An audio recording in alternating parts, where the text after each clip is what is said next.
Là, là, là, là, là.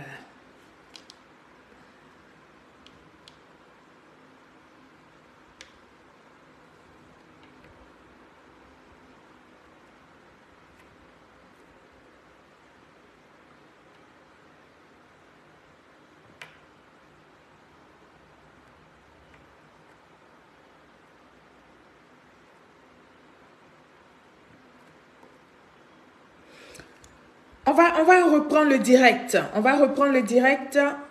On a été coupé.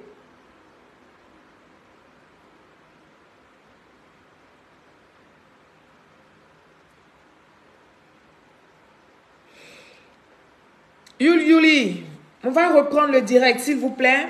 Reconnectez-vous. Et puis, nous allons reprendre ce direct-là. C'est pour ça, quand vous arrivez sur la page Barouam, il faut protéger le direct quand vous arrivez sur la page. Je ne peux pas en même temps vous parler et puis protéger le direct avec, n'est-ce pas, les cœurs. Je ne peux pas faire les deux en même temps. Et donc, pour ne pas que nous soyons interrompus comme ça, il va falloir que vous qui êtes sur le direct, vous qui écoutez, vous faites aussi un tout petit effort en plus des partages. Vous, n'est-ce pas, protégez le direct au maximum. Nous allons reprendre ce direct-là parce que nous avons été coupés. On va le reprendre. Excusez-moi, ce n'est pas de ma faute. C'est parce que tout simplement, vous ne protégez pas assez le direct. Donc, les voyous ont eu raison n'est-ce pas, sur vous et le direct a été coupé. Mais on va le reprendre. Comme Facebook permet qu'on le reprenne, qu'on reprenne le direct, on va reprendre ça. On va reprendre ça. Bonsoir. Rebonsoir à tous. Rebonsoir à tous.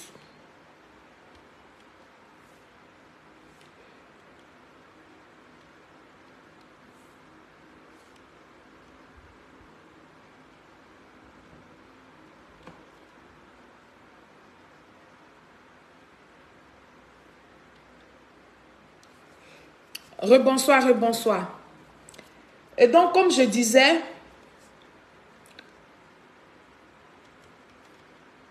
Ali Doumbia, bonsoir. Merci, s'il vous plaît, protégez le direct. Protégez le direct. Parce que actuellement, les Ivoiriens, comme ils aiment le bad buzz, eux tous, ils sont concentrés sur la mort de Bob Lee.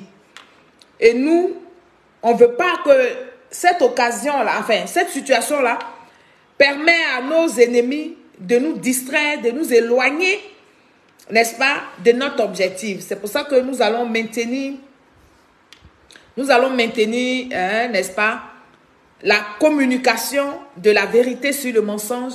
Nous allons maintenir les informations. Nous allons continuer nos alertes. Nous allons continuer, n'est-ce pas, l'éveil de conscience. Parce que c'est ce qui est vrai. Et c'est ce que nous devons retenir. Les bad buzz, ça ne doit pas nous intéresser. Partagez au maximum le direct, s'il vous plaît. Pour ne pas qu'on soit coupé encore, protégez-le. Et donc, tout à l'heure, j'étais disante, avant que nous soyons coupés, nous ne soyons coupés, pardon, je disais que le peuple de Côte d'Ivoire que vous êtes, vous avez le droit. Vous avez le droit de savoir la vérité. Et donc, ma vidéo de ce soir, c'est une vidéo où je vais vous parler à cœur ouvert comme je le fais d'habitude. Vous avez été nombreux hier à m'écrire, après ma vidéo d'hier, à m'écrire inbox. Pour certains, comme d'habitude, c'est des injures. Pour d'autres, c'est des conseils. Et pour d'autres aussi, c'est des menaces. Alors, la question que je vous pose à vous tous, j'avais voulu savoir la définition de la démocratie. Parce que tous ceux qui soutiennent M. Laurent Gbagbo, ils nous ont toujours chanté que M. Laurent Gbagbo est le maître de la démocratie. Alors, comment on peut passer d'un démocrate à un dictateur? C'est la question que je me pose. Parce que vouloir empêcher les gens de parler, vouloir interdire les gens de s'exprimer, au lieu d'apporter la contradiction, vous rentrez dans les injures. Parce que pour celui qui n'a pas d'argument, c'est cette personne-là qui insulte. Comme moi, je vous fais des vidéos, c'est rare que je fais des vidéos de Gbere, comme on dit. Là, c'est une vidéo de Gbere, mais cette vidéo de Gbere, là même, là, il aura encore des éléments à vous présenter. Oui, parce que la vidéo proprement dite que j'ai faite hier, je vous ai dit, il y a la suite. Cette suite-là, on va la faire demain. Mais pour ce soir, je voudrais vous donner deux informations. La première information, vous faites écouter une vidéo d'une pro-Gbagbo qui, pour elle, pense, oui, c'est des aveux, mais qui nous donne un peu le détail du parti politique que M. Laurent Gbagbo a créé, a mis sur pied, qui est le PPAC. Pour nous autres, ce n'est pas étonnant parce que moi, personnellement, je le savais déjà. Je le savais déjà et je pense que c'est tous ces problèmes-là qui ont fait que je ne peux plus apporter mon soutien à M. Laurent Gbagbo et à tous ceux qui soutiennent M. Laurent Gbagbo. Je dis bien tous ceux qui soutiennent M. Laurent Gbagbo et qui ont peur de la contradiction, à ceux-là, jamais je vais apporter mon soutien. Par contre, je vais apporter mon soutien aux Ivoiriens qui ont soif de la vérité, aux Ivoiriens qui m'écrivent, qui apportent même encore des éléments sur ce que je dis. Ceux-là, je vais m'orienter vers eux. Parce que je sens qu'ils ont besoin de savoir des choses. Je sens qu'ils ont besoin de comprendre des choses. Je ne vais pas m'attarder sur ceux qui passent leur temps à insulter. Vous êtes des démocrates et vous voulez empêcher des gens de s'exprimer. Quel genre de démocrate êtes-vous alors? Monsieur Laurent Gbagbo est-il véritablement le maître de la démocratie, comme vous dites, le professeur, le créateur, concepteur de la démocratie? Parce que si vous êtes des démocrates, pourquoi vous n'apportez pas la contradiction? Pourquoi vous n'apportez pas la contradiction et puis vous jetez dans les injures? Alors, il y a un idiot qui est là, qui écrit, qui dit c'est là encore. Mais oui, c'est là encore, c'est ma page. Et j'ai le droit de m'exprimer. Voilà aussi des langages que vous ne devrez pas avoir, vous qui êtes démocrate. Autant de fois que je présente ma gueule sur les réseaux sociaux, autant de fois que tu ne veux pas m'écouter, mais tu fais vu et ignorer. Mais tu ne peux pas venir m'insulter sous prétexte que tu vas m'emmener à me décourager ou à me taire. Je ne vais pas me taire. Je ne vais pas me taire parce que je vais démontrer aux gens que vous n'êtes pas des démocrates. La dictature, là, ça vient de chez vous. C'est vous qui faites taire tous ceux qui veulent s'exprimer. Famille, protégez le direct. Ils vont encore couper le direct une deuxième fois.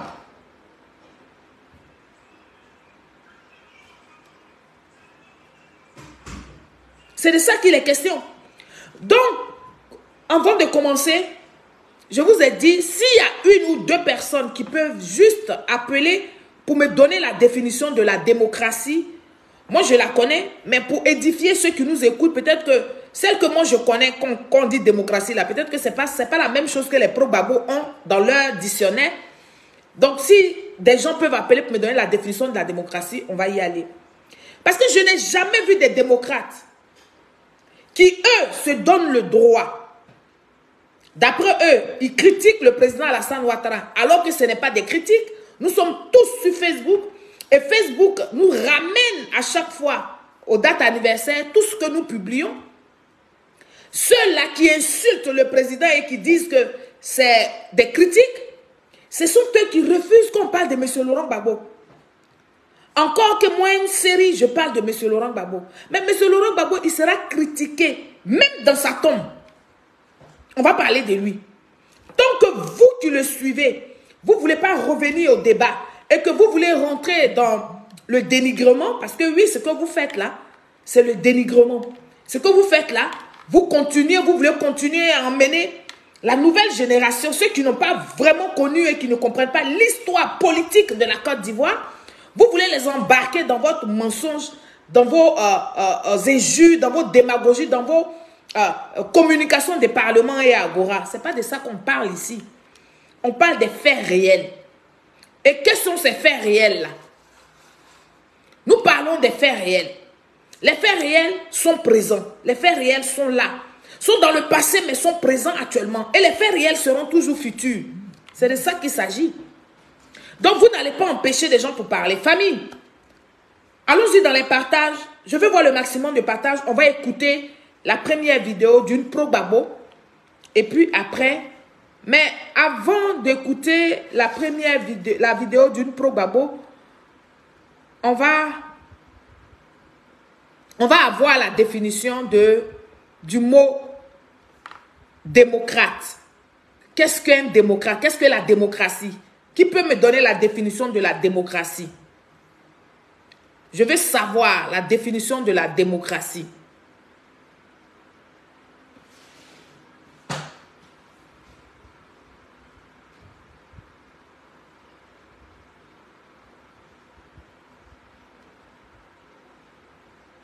Qui peut me donner la définition de la démocratie? Ils ont dit quoi? Le père, voilà, de la roubladise. Il y en a qui disent non, non. Donnez-moi la définition de la démocratie et puis on va avancer. Mais avant, nous allons faire un petit clin d'œil d'abord au Mali, où je vais vous faire écouter une petite vidéo d'un responsable russe en train de décrire, en train de donner le point de ce qu'ils ont fait ou bien de ce qui se passe, mais quel était leur accord avec le Mali, donc la Russie de Wagner. Vous savez toutes ces choses-là, ce ne sont pas des choses que je vais vous révéler, mais on va écouter d'abord, on va aller nous chez nous en Côte d'Ivoire là. Vous m'avez écrit, vous me demandez de me prononcer sur l'histoire du Mali. Mais qu'est-ce que je vais vous dire que vous ne savez pas avec les Maliens? Je ne vais pas parler des Maliens, famille. Excusez-moi de passer de coq à l'âne. On va parler de la Côte d'Ivoire. En Côte d'Ivoire, on a tellement de choses à décrypter. On a tellement de choses à voir. Comme disent certaines personnes, on a tellement de choses à fouetter, des chats à fouetter, que nous n'avons plus nos 49 là-bas. Pourquoi voudrez-vous que je me concentre sur le Mali? On va écouter cette dame-là. Et puis après, je vais reprendre un tout petit peu les vidéos que je vous ai présentées hier. Nous allons encore parler de ça parce que je pense que la vidéo là a fait mal là où il fallait. La vidéo d'hier. Et donc les pro-babos ne sont pas tranquilles. Les pro-babos ne sont pas tranquilles. Ils se sont jetés dans les injures. Et comme moi j'aime bien ça. J'aime bien ça. On va tronner dedans. Et puis ils vont comprendre. On va écouter d'abord cette jeune fille là. Pour lui là-bas. Non, attends, jeune fille, attends. Au Congo. Ils sont allés arnaquer des gens au Congo. Ils se sont précipités, lui et puis Nati Bamba. Ils se sont précipités, ils sont dans des sales affaires. C'est cette dame-là qui parle. Monsieur Afi a dit que Stéphane Kipré a imité la signature du président Laurent Gbagbo. Actuellement où je vous parle, il ne peut pas aller aux États-Unis. Ah bon? Parce qu'on l'attend. Ils sont trois comme ça en Afrique qui imitent les signatures. Il y a lui, Stéphane Kipré, et Nati Bamba, en ce qui concerne la Côte d'Ivoire. Ah bon? Ils utilisent le nom du président Laurent Gbagbo pour salir le président Laurent Gbagbo. Et ici, Chris Yapé va essayer même de parler d'Alassane Ouattara. Ça peut ne pas être même Alassane Ouattara. Alassane Ouattara, il a tourné là-bas. Si lui, ses potos, il a fait ça à 25 000 $, c'est son problème. Ce n'est pas toujours Alassane Ouattara qui est fautif des sales coups, des mauvais comportements de certains Ivoiriens ou de certains membres des partis politiques. On ne peut pas mettre toujours la faute sur Alassane Ouattara. Ah bon? Stéphane Kipré, il a des couilles. Il est responsable. C'est dans cet agenda-là que lui et puis Nati Bamba, ils sont en train d'évoluer. Ils ont un agenda bien, un planning bien élaboré. Jusqu'au bout. Pause. On va écouter ici un frère qui a écrit, qui dit « Démocratie égale à forme de gouvernement dans laquelle la souveraineté appartient au peuple. » 2 points, je ne sais pas si c'est point virgule ou 2 points. État ainsi gouverné. Je reprends. Bamba Zoumana dit, démocratie égale forme de gouvernement dans laquelle la souveraineté appartient au peuple. État ainsi gouverné. Merci beaucoup, chers frères. Comme je n'ai pas reçu d'appel, c'est vrai aussi, vous pouvez aussi écrire, j'ai vu, n'est-ce pas, sa définition de la démocratie. D'accord? Ok. Mais maintenant, ceux qui ont créé ça, là, ceux qui disent qu'ils sont les maîtres de la démocratie, là, qui peut me dire pourquoi ils n'arrivent pas à supporter la contradiction? Pourquoi ils ne supportent pas, quand on parle de M. Laurent Gbagbo, quand on fait sortir la VAR, on fait sortir les propos de M. Laurent Gbagbo, mais c'est bien M. Laurent Gbagbo qui les a utilisés. Pourquoi des gens doivent nous insulter, doivent nous, comment on appelle ça, doivent nous souhaiter la mort parce qu'on fait ressortir les dits de M. Laurent Gbagbo? Nous sommes dans une situation où vous avez passé tout votre temps, pardon, à dénigrer le président Alassane Ouattara, à le salir, à le traiter de dictateur et tout, à le traiter de celui qui n'est pas ivoirien. Bon, quand on va chercher les preuves de ceux-mêmes qui ont créé ça, pour faire croire au peuple de Côte d'Ivoire que le président Alassane Ouattara n'est pas ivoirien, d'où est l'injure? L'injure là, c'est où? Avec les vidéos à l'appui. Est-ce que les vidéos que moi je vous présente dans mes directs, c'est des vidéos que j'ai fabriquées, ou bien ce sont des vidéos qui existent, ou bien ce sont les dits de M. Laurent Gbagbo, oui ou non? Parce que moi, selon je fais un direct là, mais 10 ans après, le direct peut venir, on peut faire la mise à jour, c'est-à-dire le direct peut revenir, selon ce que je suis en train de dire, on peut me représenter le direct. Mais c'est de ça qu'il est question. Donc pourquoi les pro-Gbagbo ne supportent pas quand on fait ressortir les propos de M. Laurent Gbagbo, depuis quand il était dans l'opposition, quand il a gouverné la Côte d'Ivoire, et puis aujourd'hui quand il n'est plus au pouvoir? Parce que quand il n'est plus au pouvoir là, ce qu'il dit là, mais quand il était au pouvoir, ce n'est pas ce qu'il disait. Quand il était dans l'opposition, quand il était inconnu là, ce qu'il disait là, et puis quand il a pris le pouvoir, ce n'est pas pareil.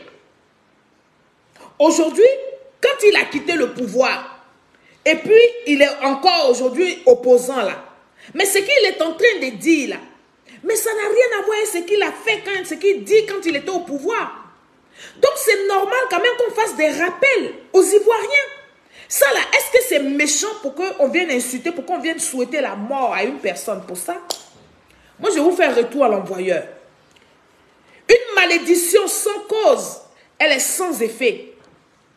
Vous ne me connaissez pas, et même si vous étiez mes parents qui prenaient des faux profils pour me lancer la mort, mais cette mort-là, je vais vous retourner ça.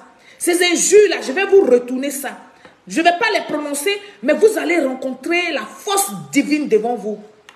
Parce que je n'ai rien créé. Je n'ai rien créé. Tout ce que je fais là, c'est sur Facebook que j'ai pris. Tout ce que je fais là, je suis allé chercher sur YouTube. Voilà. Ce que vous avez dit dans le passé là, c'est ce qui est en train de vous rattraper. Ce que moi j'ai dit aujourd'hui, ça peut me rattraper demain. On ne sait jamais. Donc supportez qu'on fasse sortir les tas de M. Laurent Gbagbo. Supportez qu'on fasse sortir les incohérences de M. Laurent Gbagbo. Supportez qu'on fasse sortir la roubladise de M. Laurent Gbagbo. C'est de ça qu'on parle. Donc si vous voulez qu'on discute, mais posez le débat au lieu d'insulter les gens. Bon, quand vous insultez mon nez, vous insultez mes seins, vous m'insultez là, ça va donner quoi? Est-ce que ça change? Vous voyez que ça ne change pas. Au contraire, ça me galvanise pour que je revienne vous parler. On va finir d'écouter cette dame-là. Et puis on va aller faire la VAR. C'est de ça qu'il s'agit. On va refaire la VAR. On va montrer les vidéos de M. Laurent Gbagbo. Parce que c'est ce que je fais qui vous fait mal. Donc c'est ce que je vais faire. Il vous arrive ce dont vous avez peur.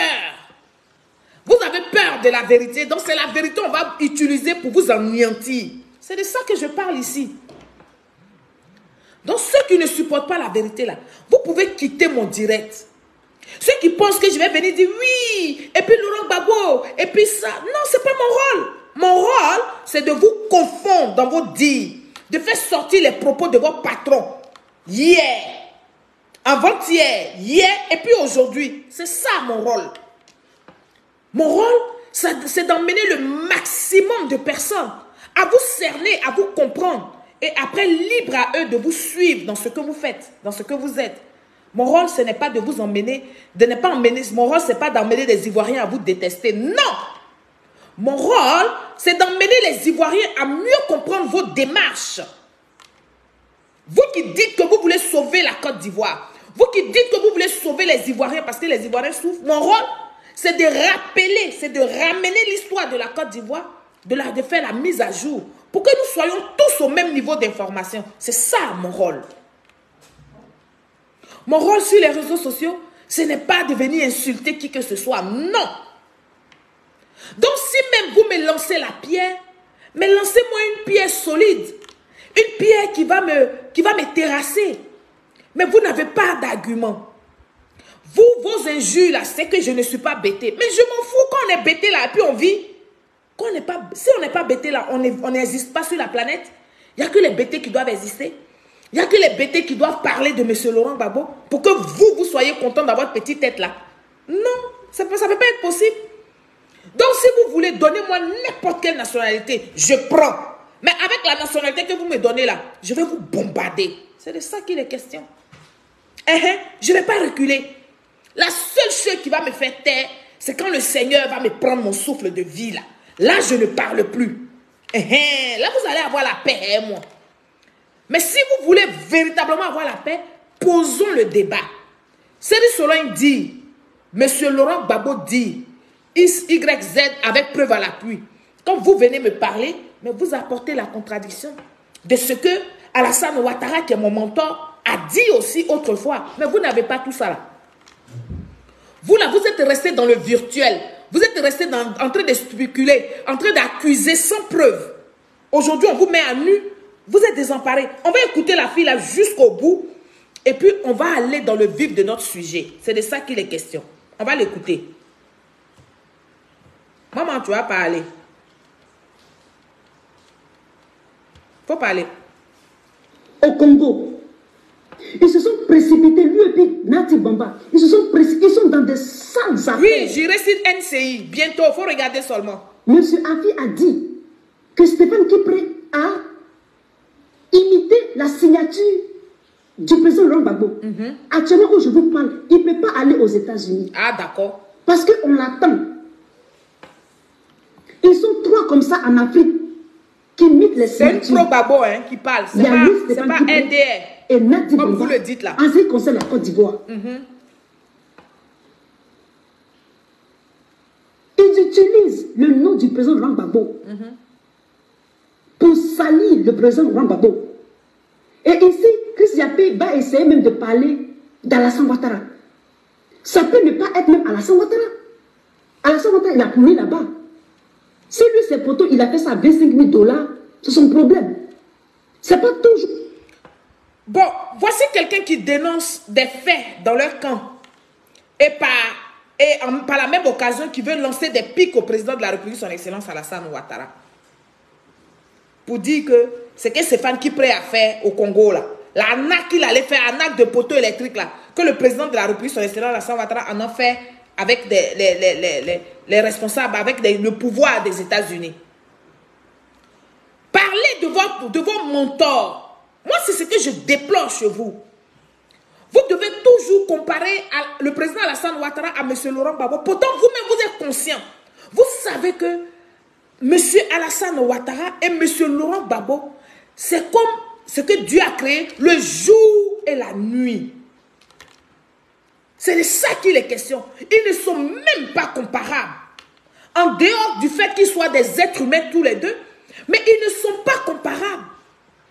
Ils sont opposés à tout égard, à tout point de vue. Au point de vue éducation, au point de vue comportement, au point de vue gouvernance, au point de vue bagage intellectuel. Quand on dit ça là, vous dites qu'on insulte M. Laurent Gbagbo. Mais quand vous parlez comme ça en lançant des pics, en faisant croire aux gens que le président de la République n'est pas bien et qu'il allait arnaquer des gens sur des poteaux là, pour des poteaux électriques en Côte d'Ivoire là, vous ne voulez pas qu'on vous réponde. Mais vous êtes qui? Le monde, là, c'est-à-dire la terre de la Côte d'Ivoire, là, ça vous appartient. Vous avez poussé ça de vos entrailles. La Côte d'Ivoire. La Côte d'Ivoire qui est pour nous tous, y compris pour les étrangers même qui vivent en Côte d'Ivoire. Parce qu'ils ont participé à construire la Côte d'Ivoire. La Côte d'Ivoire ne vous appartient pas, vous les pro-babo. Il faut que vous mettez ça dans votre petite tête. Que la Côte d'Ivoire ne vous appartient pas. Autant que vous vous donnez le droit, le pouvoir de descendre le président de la République, son Excellence Alassane Ouattara, autant que nous qui supportons Alassane Ouattara, nous allons faire la VAR de M. Laurent Gbagbo. Est-ce que le son est bon ou bien vous voulez que j'arrête la vidéo mais je mets le volume pour que les pro-Gbagbo comprennent? Chère madame, pendant que tu parlais de Stéphane Kipré, il fallait parler de Stéphane Kipré jusqu'au bout. Moi, là où on va prononcer le nom de mon père, dans la saleté là, je sors au calme. Et puis à tes bon, ça ne chauffe pas. Moi, je ne vais pas l'insulter, mais je vais lui dire que ce qu'elle est en train de dénoncer chez les gars là, dans leur camp là, elle n'a qu'à dénoncer ça proprement. Oui, oui. Elle n'a qu'à dénoncer ça proprement. Il ne faut pas mélanger ça avec le président de la République, son Excellence Alassane Ouattara. Parce qu'il n'y a pas de dossier, il n'y a pas de plaignant. On n'a jamais vu des gens qui se sont plaints sur des plateaux de télé pour dire que le président de la République, son Excellence Alassane Ouattara, allait arnaquer des gens. Jamais. Par contre, vous, dans vos camps, les Camerounais, là où vous êtes partis faire votre arnaque, là, les gens sont venus s'asseoir sur des plateaux de télé et puis ça fait le tour du monde pour dénoncer votre, comment on appelle ça, votre arnaque. Alors, pourquoi tu veux parler de Stéphane Kipré, puis en même temps, tu veux mélanger, et puis tu veux te... Non, non, non, non, non, non, non. Quand on parle de Stéphane Kipré, parlez de Stéphane Kipré. Parce que les actes que Stéphane Kipré a posés dans ce pays-là, c'est plein et ce n'est pas honorable. Donc, quand vous voulez critiquer cela, mais critiquez cela. Et le jour que vous voulez parler du président de la République, son Excellence Alassane Ouattara, vous voulez commencer sur sa genèse, mais venez vous asseoir et puis parler que du président. Ne mélangez pas Alassane Ouattara à tous vos désordres que vous avez là. C'est moi qui ai dit ça. J'ai dit ça et puis j'ai dit ça au calme. On va écouter la fille là. Ils sont allés arnaquer des gens au Congo. Ils sont allés arnaquer des gens au Congo. Ils se sont précipités, lui et puis Nati Bamba. Ils se sont précipités, lui et Nati Bamba. Ils sont dans des sales affaires. Monsieur Afi a dit que Stéphane Kipré a imité la signature du président Laurent Gbagbo. Actuellement où je vous parle, il ne peut pas aller aux États-Unis. C'est vrai ou c'est faux? Il a imité la signature de votre mentor, monsieur Laurent Gbagbo. C'est vrai ou c'est faux? Maintenant, c'est vous les militants que ça dérange. Stéphane Kipré qui a imité la signature de monsieur Laurent Gbagbo là. Vous, ça vous dérange. Mais nous, il y a longtemps qu'on sait qu'il imite les signatures. Malgré qu'il imite les signatures comme ça, c'est pas lui, c'est lui qui parle, c'est pas lui qui est à la tête du groupe PPACI, c'est pas lui que M. Laurent Gbagbo a mis. Bon, si on veut vous dire que quelqu'un qui imite les signatures, malgré ça, il a des promotions auprès de M. Laurent Gbagbo, en ce moment-là, qui l'envoie? Ivoirien, répondez. Qui l'envoie faire des sales besognes? Parce que vous n'allez pas dire que M. Laurent Gbagbo n'est pas au courant que Stéphane Kipré imite sa signature. Vous n'allez pas nous dire que M. Laurent Gbagbo n'est pas au courant que Nadi Bamba imite sa signature. Vous n'allez pas nous dire ça. Dites ça à vos militants qui ont décidé de vous suivre dans l'ignorance. Vos militants qui ont décidé de croire à tout et n'importe quoi que vous dites, dites-leur ça. Mais ne venez pas étaler votre, comment on appelle, immaturité sur les réseaux sociaux. Parce que moi, je suis là. Je vous écoute et je vous entends. Je vous analyse. J'analyse vos propos. J'ai dit, quand quelqu'un imite ta signature, et puis tout le monde dit que ta signature a été imitée, tu étais même vivant, et puis ta signature a été imitée pour prendre des milliards. Après ça, on te fait une promotion. Toi, le même que ta signature a été imitée là, c'est toi qui donne des postes de responsabilité à cet individu qui a imité la signature. Qui est donc l'envoyeur?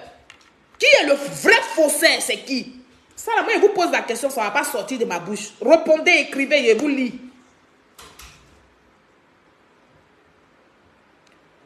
Écrivez ici. C'est pas moi qui le dis, hein. C'est une dame du PPACI, des gores. C'est elle qui parle. Sinon, il y a longtemps que nous avons tous crié. Monsieur Afingé, sans même qu'elle était, eux, a dit. C'est Fan Kipré qui imite la signature de Monsieur Laurent Gbagbo. Et Monsieur Laurent Gbagbo est au courant de ça. Mais malgré ça, Monsieur Laurent Gbagbo a créé PPAC. Non seulement ça, il a dit à Stéphane Kipré, tu annules ton mouvement là. Et puis tu viens te fondre dans le PPAC.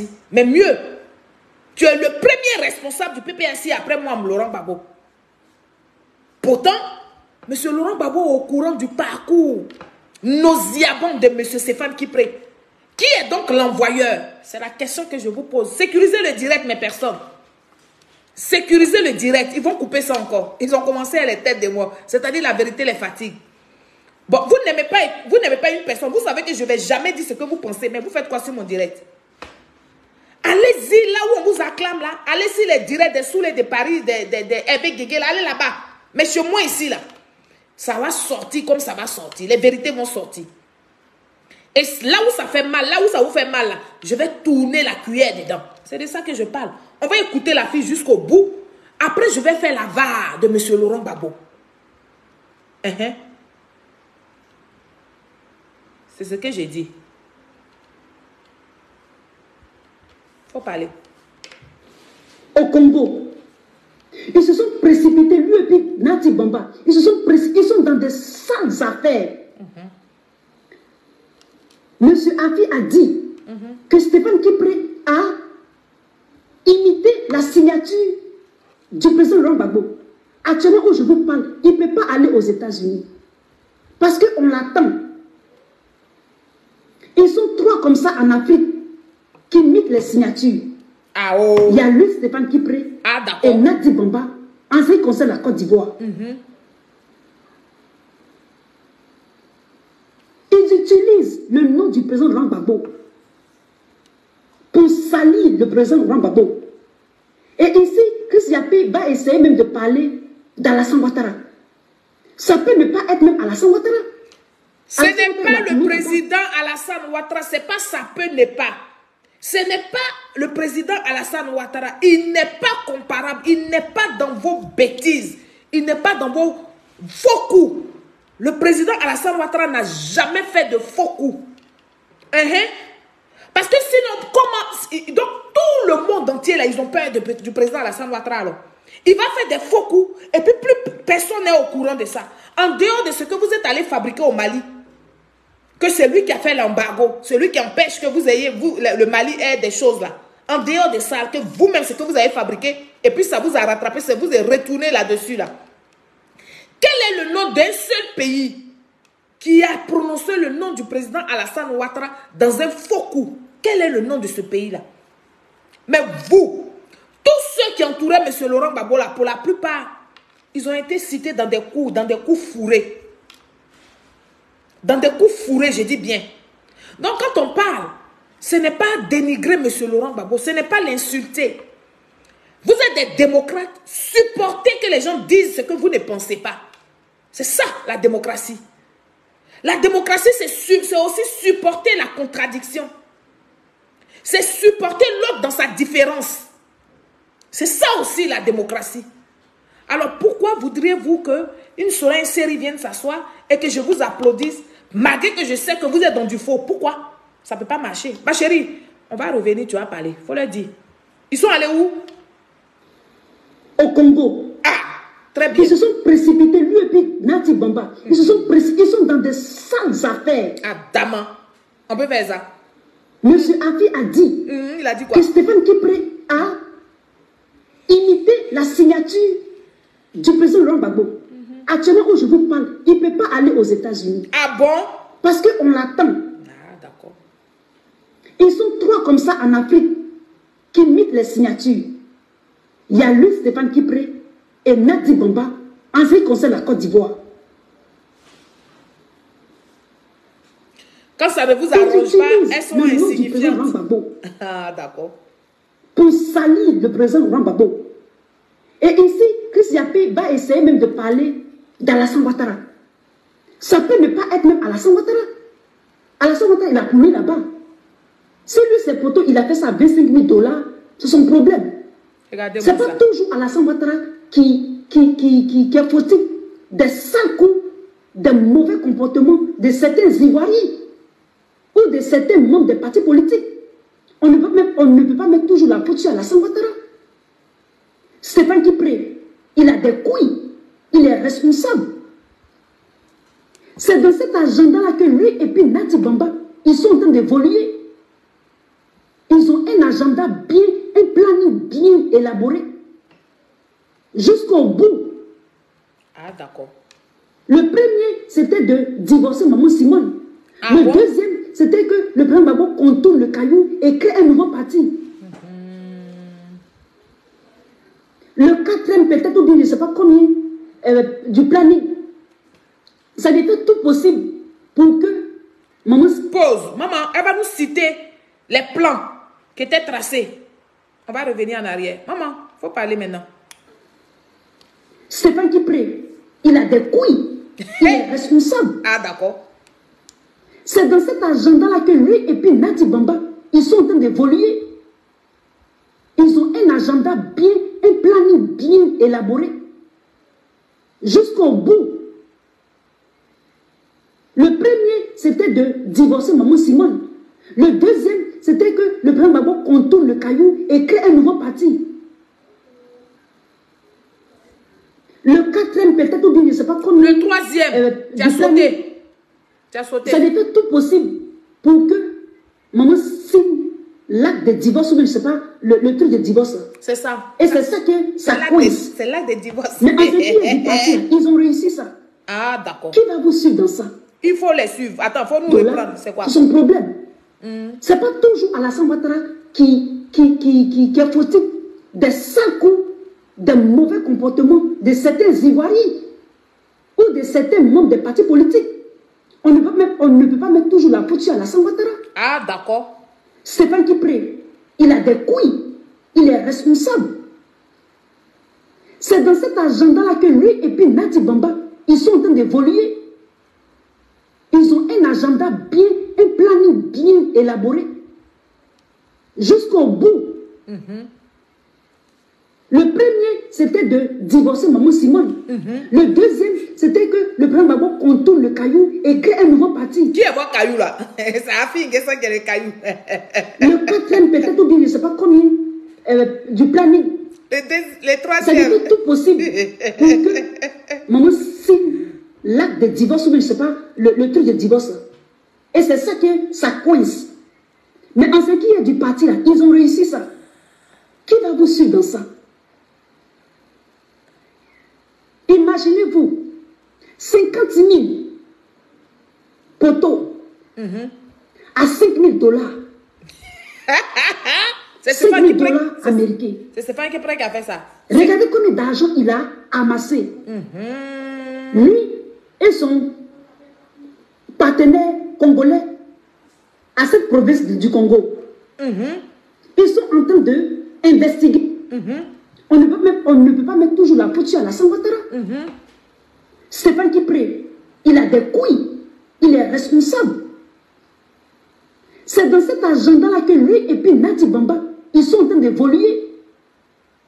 Ils ont un agenda bien, un planning bien élaboré. Jusqu'au bout. Le premier, c'était de divorcer Maman Simone. Le deuxième, c'était que le président Gbagbo contourne le caillou et crée un nouveau parti.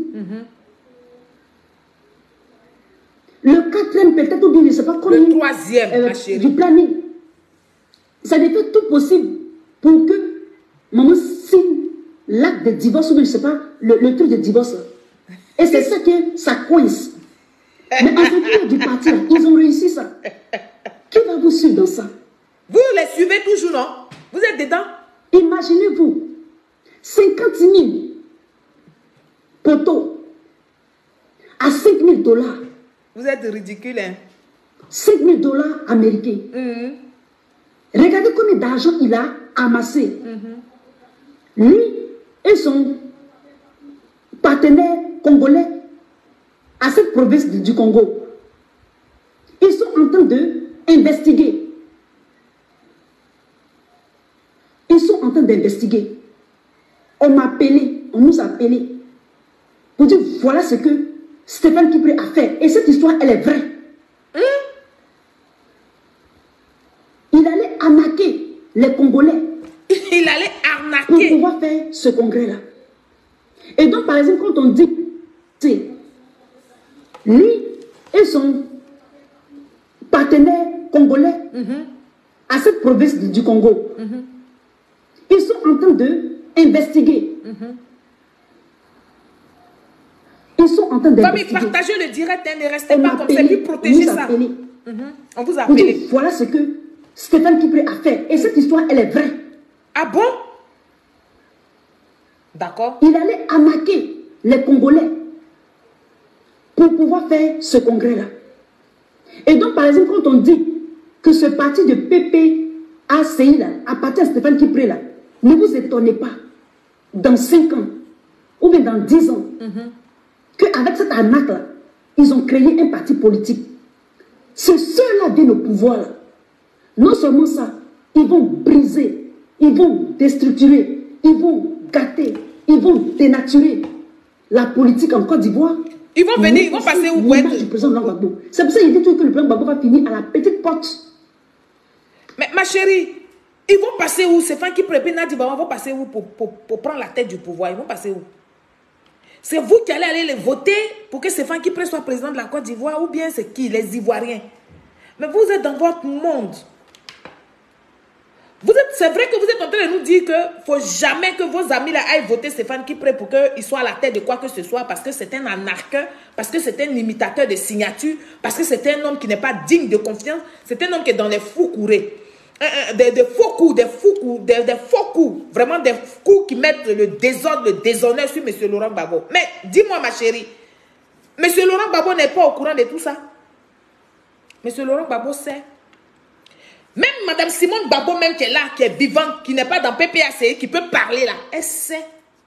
Mais vous vous taisez dessus parce que d'après vous, vous devez les protéger, vous devez couvrir. Mais souffrez en silence. Souffrez en silence. Nous, on va faire la campagne de nos leaders. On va faire la campagne de nos différents candidats du RHDP. Mais avant de passer à là, on va faire la VAR. On va faire la VAR de M. Laurent Gbagbo. Parce que c'est ça là, les pro-Gbagbo n'aiment pas. Donc ce qu'ils n'aiment pas là, c'est ce que moi je vais faire. N'en déplaise. Ce que les pro-Gbagbo n'aiment pas, c'est ce que je vais faire. Chers amis, peuple de Côte d'Ivoire, vous m'avez interpellé sur la vidéo d'hier, où vous m'avez demandé, n'est-ce pas, de reprendre certaines choses. Moi, je suis d'accord avec ça, et c'est ce qui me plaît, c'est ce que j'aime. Quand vous vous intéressez à quelque chose, parce qu'il y a beaucoup qui m'ont dit que j'ai ouvert leur entendement. Il y a beaucoup qui ont reconnu que ces histoires-là, c'était que des fake news pour pouvoir salir le président Alassane Ouattara parce que tout simplement, il avait des projets présidentiels. Oui, dès que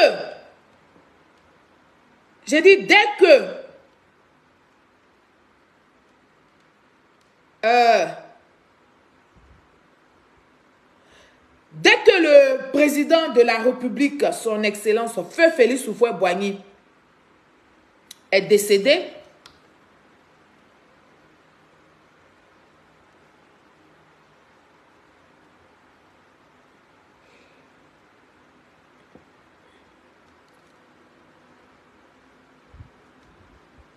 voilà, on va aller là. On va aller là.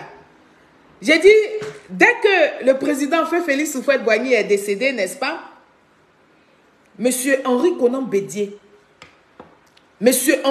Bédié s'est précipité, n'est-ce pas, pour modifier la Constitution. Oui.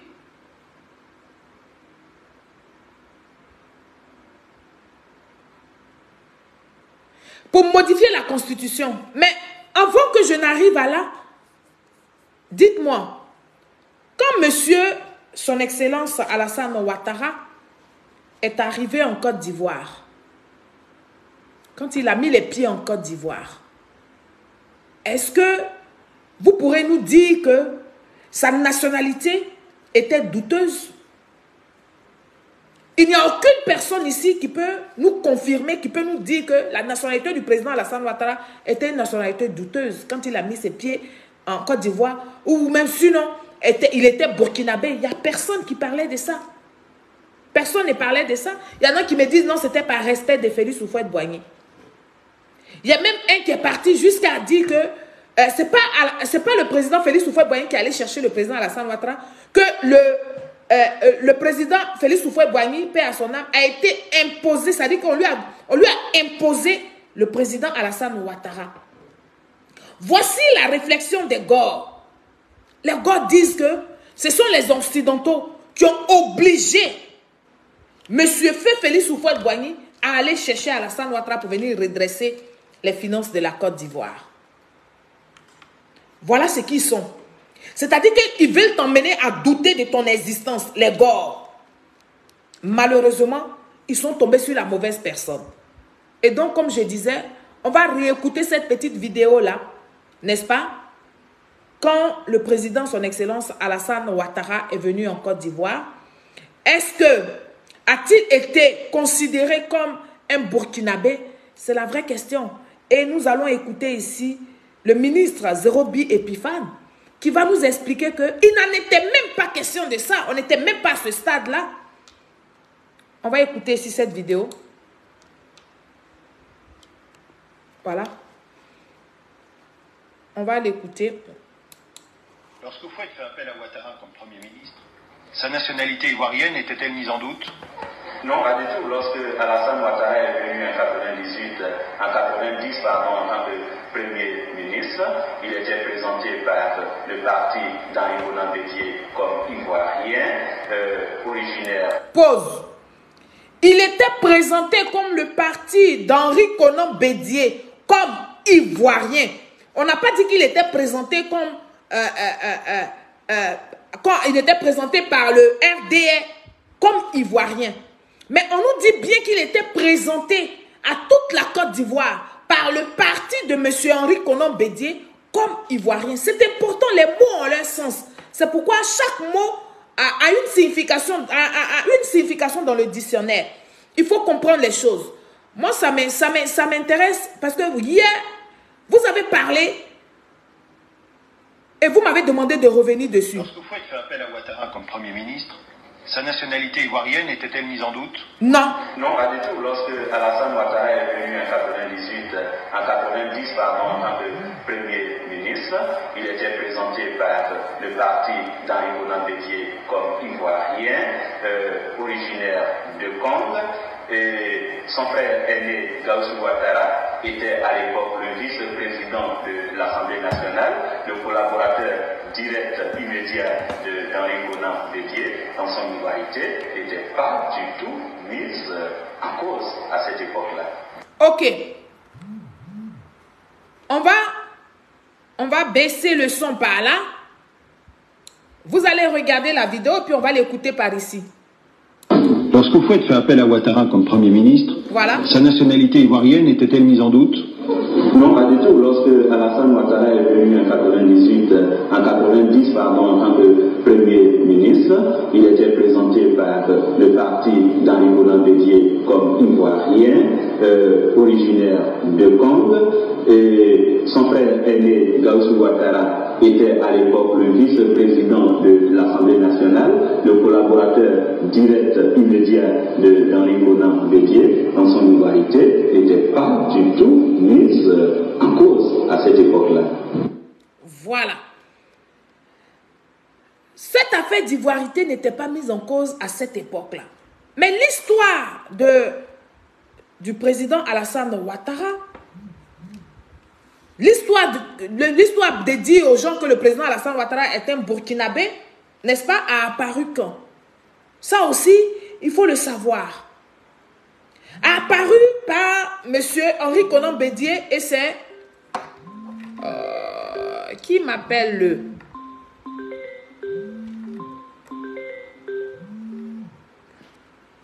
Allô? Oui, allô? Bonjour. Bonsoir, Solène Série. Bonsoir. Comment ça va? Ça va très bien, merci. Ouais, au fait, c'est possible d'intervenir sur le direct? Oui, on vous écoute, allez-y. Ok, d'accord, il n'y a pas de souci. Bon, moi, mon intervention va s'adresser à micro. Parce que, donc, je ne le vois pas. Mon intervention va s'adresser à micro. Micro, hier, comme tu avais fait comment on appelle, une déconstruction sur lui, je souhaiterais que d'abord qu'il essaie de voir, depuis toute l'époque de la politique ivoirienne, la seule personne qui a pu véritablement prouver aux yeux des Ivoiriens l'origine de ses parents biologiques là, c'est le président Ouattara. Pourquoi est-ce que depuis les gens du PDCI et du SFPI n'ont jamais demandé à Bédié de donner l'origine de ses parents? Est-ce que sur la toile là, ou bien dans les médias, ou bien dans l'histoire, nous avons connu la mère de Bédié et le père de Bédié? Jamais. Maintenant, il faudrait demander à Micro qui demande à son nouveau parti d'alliance là, n'a qu'à prouver l'origine des parents de la mère de Bédié et du père de Bédié. Ça, il faut demander à Micro pour qu'il nous sorte des preuves de cela. Et ce que je n'arrive pas à comprendre, c'est que aujourd'hui, Laurent Gbagbo s'appelle Laurent Gbagbo. Pour ce qu'on sait, on l'a connu en tant que Laurent Gbagbo, mais il nous a fait entendre que son père était Koudou Paul. Sa soeur s'appelle Koudou Jeannette. Mais l'amalgame de ce nom-là, est-ce que réellement Micro peut nous éclaircir comment se fait que non? Si les fichiers de comment on appelle d'extrait de naissance et certificat de Laurent Gbagbo, c'est Laurent Gbagbo, et son père s'appelle Koudou Paul. Il faudrait qu'il nous fasse la démonstration de ça. D'accord. Parce que la seule personne qui a pu véritablement nous éclaircir de son parcours, de ses parents, et qu'on a su que, comment on appelle, son oncle était vice-président de l'Assemblée nationale, c'est bien le président Ouattara. Son grand frère, c'est pas son oncle. Donc qu'ils arrêtent. Donc, voilà. Effectivement. Son grand frère Gaussou. L'histoire de la Côte d'Ivoire. Gaussou Ouattara était le vice-président. Voilà. Qu'ils arrêtent de tergiverser, comment on appelle, de tergiverser l'histoire de la Côte d'Ivoire en emmenant comment on appelle, la jeune génération dans tous les sens. Parce que hier même, j'ai écouté l'interview de Kone Katina, comment on appelle, sur une chaîne où il y a un journaliste français qui lui posait la question. Voilà ce qu'il répète mot pour mot. Il dit que le gouvernement ivoirien n'a jamais voulu que le président Gbagbo rentre en Côte d'Ivoire. Que ça a été forcé, ça a été fait de eux-mêmes leur propre gré et forcé. Qu'ils n'ont jamais voulu que le président Gbagbo rentre. J'étais estomaqué parce que moi je me rappelle que même dans le conseil des ministres, on a dit qu'on allait lui octroyer comment on appelle, un avion présidentiel, le pavillon présidentiel pour qu'il arrive. Ils ont refusé, mais dans l'interview, il n'a jamais mentionné ça devant le journaliste français. Il a dit que comment on appelle, le président Laurent Gbagbo est rentré parce qu'eux, ils ont forcé à ce qu'il rentre. Il n'a jamais reconnu, il dit que le gouvernement n'a jamais voulu que le président Gbagbo rentrait. Et que c'est pas eux de leur propre gré que le président Gbagbo est rentré. Bon, moi quand j'entends ça, je suis étonné que Kone Katina s'asseye et puis dit ces gens de propos. Ouais. Donc, en tout cas, je sais pas si,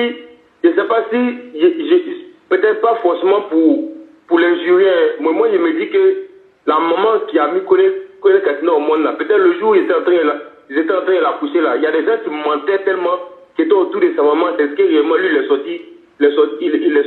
sorti avec ça pour venir s'asseoir au Dieu et dire qu'il était un politicien qui n'arrive pas véritablement à trancher la vérité et puis à dire ça à ses militants. J'ai l'impression qu'on dirait qu'ils ont peur.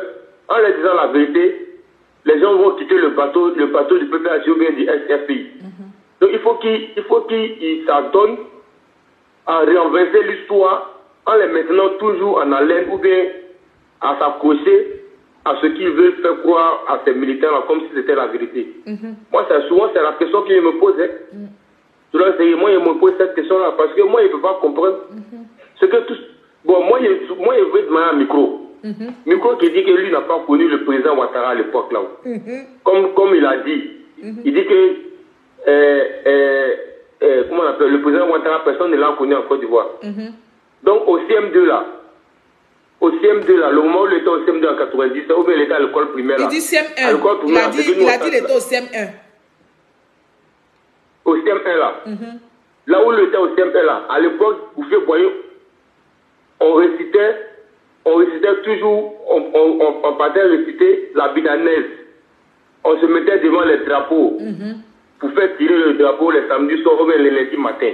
Tout à fait. Et dans les livres, on faisait tout ça à l'époque. Et moi, je me rappelle que quand Alassane est arrivé là, il va me dire aussi qu'à l'époque, au CM1 que lui l'avait là, lui n'avait pas regardé la télé. Parce que même l'arrivée d'Alassane Ouattara au palais présidentiel où il l'a reçu là, ils ont monté à la télé. Tout à fait. Soit c'est la mauvaise foi, c'est il fait semblant. C'est la mauvaise foi. Il sait qu'il sait.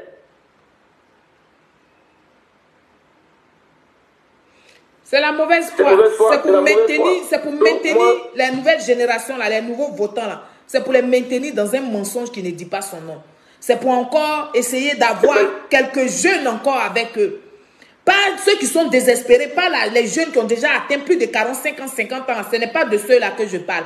Parce que parmi eux, nombreux n'ont rien fait de leur vie parce qu'ils ont espéré que M. Laurent Gbagbo allait créer de l'emploi en Côte d'Ivoire et qu'ils allaient travailler massivement. Beaucoup d'entre eux ont acheté des faux diplômes. Des faux diplômes. Aujourd'hui, les faux diplômes là, ils ne peuvent pas aller postuler avec le gouvernement d'Alassane Ouattara là. Ils ne peuvent pas. Parce que maintenant, les faux diplômes là sont checkés. Tous les faux diplômes là, ceux qui ont eu des doctorats, des faux trucs, ils ont acheté les diplômes et puis mettre ça dans les dossiers, dans les CV là. Maintenant, les diplômes sont checkés jusqu'à l'origine. Si tu as pris le numéro de diplôme de quelqu'un, puis tu as mis ton nom dessus là, ça va se savoir. Donc, sous le gouvernement d'Alassane Ouattara, sous ces 2 mandats là, et puis le premier mandat de la 3e République, mais c'est des gens qui n'ont pas de chance à avoir du travail, hein, n'est-ce pas, dans l'administration. Mais ça encore, ils n'ont pas le courage d'aller travailler dans le privé. Parce que dans le privé, c'est vrai, tu vas montrer tes diplômes, mais dans le privé, là, c'est pas comme dans le public où les choses ne sont pas trop contrôlées. Dans le privé, tu es seul dans ton bureau, tu es seul face au poste qu'on te donne. Donc, il va falloir montrer tes preuves. En plus de tes diplômes, il va falloir démontrer que... Voilà, il va falloir démontrer que tu es compétent, que tu as suivi la formation qui va avec et que tu as même fait des stages. Alors que vous tous ici, vous savez, ce n'est pas une injure parce que nous autres aussi, nous avons été des victimes de ça. On n'a pas travaillé sous Laurent Gbagbo. On n'a pas travaillé. Ça, c'est clair. Moi, c'est vrai, j'étais déjà en Europe quand M. Laurent Gbagbo a été président. Je vous coupe pas la parole. Mais aujourd'hui, beaucoup même des cyberactivistes qui sont en Europe là, beaucoup n'ont pas eu cette expédition de l'Europe là, de par leurs propres moyens, de par leurs efforts de travail.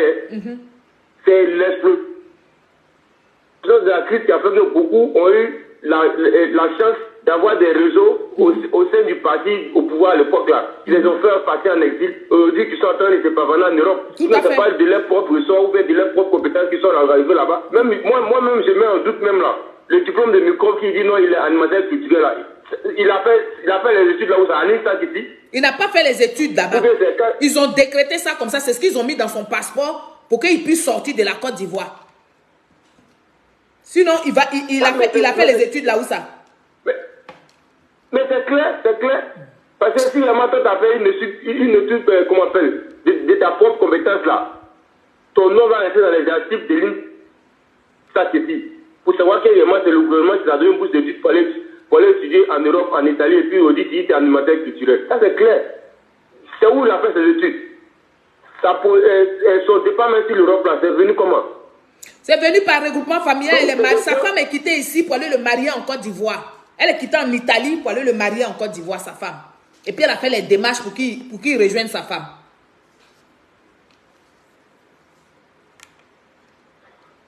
Mais voilà qui est clair. Voilà qui est clair. Donc, je comprends sa frustration. Je comprends sa frustration. C'est tout à fait normal. Seulement que moi, vraiment, je vous encourage parce que le combat que beaucoup aujourd'hui sur les réseaux sociaux, vous, là, Johnny Fadjoko, c'est pour ne pas véritablement abrutir ou bien désorienter cette nouvelle génération pour l'amener encore vers le bateau de l'ignorance et de la perdition, véritablement, à les amener à créer encore des personnes qui seront butées, braquées, consumées par la haine. Tout à fait. Et comme cela, quand c'est comme cela, là, ça va véritablement se faire chavirer, l'objectif même de la Côte d'Ivoire de véritablement rester stable et de compter sur le président Ouattara. Tout à fait. Et vraiment, c'est ça aujourd'hui nous on veut éviter. Exactement. Ok, d'accord. Merci. Ok, d'accord, je te remercie bien. Merci beaucoup pour ton intervention. Merci.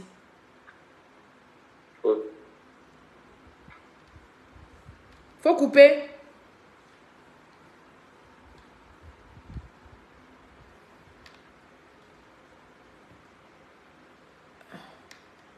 Ok. On va continuer. Et donc, je disais, l'histoire de Alassane Ouattara n'est pas ivoirien. Arrivé quand? On va prendre cet appel. Allô? Allô? Oui, bonjour. Bonjour, oui, monsieur. Vous m'entendez? Bonjour, madame Ferry? Oui, bonjour, monsieur. Oui, monsieur Dosso à l'appareil. Pardon? Monsieur Dosso à l'appareil. Bonjour, monsieur Dosso. On vous écoute pour votre intervention. Oui, je me permets d'intervenir dans votre direct. Vous êtes le bienvenu. Bon, j'ai suivi plusieurs... Merci beaucoup. J'ai suivi plusieurs de vos vidéos. Franchement, je les trouve vraiment toutes intéressantes. Par contre, ce qu'il en est du sujet d'aujourd'hui, je suppose que c'est l'identité de Ouattara qui est en cause. Enfin, c'est ça le sujet. Hein. Allô, vous m'entendez? Oui, on vous entend. On vous entend. Mais il y a la petite qui parle derrière. Donc, oui, on vous entend. Oui, donc oui, c'est dans ce sens que j'aimerais bien intervenir. D'accord, on vous écoute. En fait, ce que j'ai compris depuis l'accès de Ouattara dans les années 92, depuis qu'il était devenu Premier ministre sous les jours de Fouet. Oui. Il y a eu, en fait, les gens pensent que c'est Bédié qui a commencé l'ivoirité. Non, Bédié, c'est le président qui l'a concrétisé. Mais ceux qui ont commencé l'ivoirité, les discours ivoiritaires, c'était l'opposition en réalité. L'opposition, c'est-à-dire au moment où le multipartisme a été fait, en fait, c'était le Gbagbo, quoi. Et ce discours, lorsque Ouattara est arrivé en Côte d'Ivoire, dans les années 92, 90, dans les années 90. Ils ont commencé à l'accuser. 90, c'est ça, dans les années 90, c'est ça. Ils ont commencé à l'accuser d'être un Burkinabé, d'être un étranger, on ne le connaît pas. Et même au fait, il a fait un discours qu'on peut même retrouver sur YouTube. Ouais. Il a fait un discours pour répondre à l'opposition. Où il disait non, que Ouattara, il est bel et bien ivoirien, originaire de telle région. Il a raconté même l'histoire de l'empereur de Congo, enfin. Voilà, je veux dire, il n'y avait aucun problème sur son identité, quoi. C'était clair et net. Tout à fait. Et c'est juste après la mort de Fouet que Bédié s'est senti menacé par le pouvoir. Et donc, il a ressorti ça. Il a ressorti ça d'un tour de magie. Il a accusé Ouattara d'être un Burkinabé. Et en réalité, la guerre qu'on menait à Ouattara, en fait, c'était une guerre de civilisation qu'on lui menait. Je m'explique. Vous savez, il y a 3 grandes civilisations en Côte d'Ivoire. Il y a la civilisation Akan, la civilisation Krou, dont vous êtes originaire, et la civilisation Mandingue. Tout à fait. Depuis l'indépendance, les 2 grandes civilisations se sont menées des guerres au pouvoir. C'est-à-dire une rivalité au pouvoir. C'est-à-dire la civilisation Krou et la civilisation Akan, les Baoulés, en gros. Tout à fait. Et pendant ce temps, la civilisation Mandingue, le peuple mandingue, le tribu mandingue, n'était pas... Le pouvoir ne le préoccupait pas. Tout à fait. Cette civilisation, elle a réussi à donner la Côte d'Ivoire par le bas. C'est-à-dire qu'elle a réussi à imposer sa langue, elle a réussi à mettre la main sur les secteurs clés de l'économie, c'est-à-dire le commerce, le transport et autre chose, et même l'immobilier. Et donc, pendant tout ce temps-là, eux étaient en train de se disputer sur le pouvoir. Et quand ils ont vu qu'un fils originaire de cette tribu-là voulu se présenter aux élections, ils ont dit que c'était pas possible. Pour eux, c'était pas possible qu'on puisse leur donner encore le pouvoir. En réalité, c'est ce que Ouattara, c'est ce qu'il a subi. C'était une guerre de civilisation qu'on lui menait. Tout à fait. C'était une guerre de civilisation qu'on lui menait en réalité. Parce qu'il ne voulait pas que le peuple mandingue qui a réussi à dominer la Côte d'Ivoire par le bas, c'est-à-dire qui a réussi à imposer par sa langue a réussi à imposer sa langue, le commerce, il possède tous les secteurs clés de l'économie, il ne peut pas accepter qu'on puisse lui donner encore le pouvoir. Parce que tout le problème de Ouattara qu'il a subi, tout le problème est là. Mais je suis vraiment heureux que beaucoup de gens l'ont compris aujourd'hui et que la majorité des Ivoiriens ne sont pas tombés dans ce piège-là. C'est vrai qu'il y a d'autres qui ont réussi à se faire manipuler, qui sont tombés dedans. Et d'ailleurs, il y a quelque chose qui m'a quand même choqué, je me permets de le dire, lors d'une interview, je pense que c'était des journalistes nigériens, je ne sais plus quelle origine. Ils ont interrogé Gbagbo justement sur la question d'identité en Côte d'Ivoire. Un journaliste, je pense que c'était un Mauritanien. Et la réponse que Gbagbo a donnée, franchement, ça fait froid dans le dos. Ça faisait froid dans le dos parce que, en fait, le mec, il venait de justifier la rébellion. Tout à fait. En gros, les rebelles, pourquoi ils avaient pris les armes? Justement parce qu'ils avaient pris les armes parce qu'ils disaient que le peuple du Nord était discriminé sur la simple base de son patronyme. Tout à fait. Vous m'entendez? Oui, on vous entend. Désolé, hein, je parle un peu trop vite. Enfin, je ne sais pas si vous me comprenez, mais... Et donc, on vous entend. Par contre, si vous voulez que ça sorte correctement, il faut juste enlever le haut-parleur et puis vous parlez. Comme ça, on vous entend mieux. Ok. Et donc, oui, lors de cette interview, le journaliste a posé la question à Gbagbo, pourquoi, est-ce que vous trouvez normal que les peuples du Nord soient discriminés dans leur propre pays et tout ça, et que c'est ça qui justifierait la rébellion? Et la réponse du président faisait froid dans le dos. Et ce qu'il a expliqué, de ma vie, je n'ai jamais entendu un président sortir des tels... C'était grave, quoi. En gros, il explique aux journalistes qu'effectivement, les peuples du Nord, ils étaient discriminés du simple... En fait, il a pris l'exemple du Kwame qui se trouve au Ghana, tout à fait, qui ne s'écrit pas de la même manière que le Kwasi.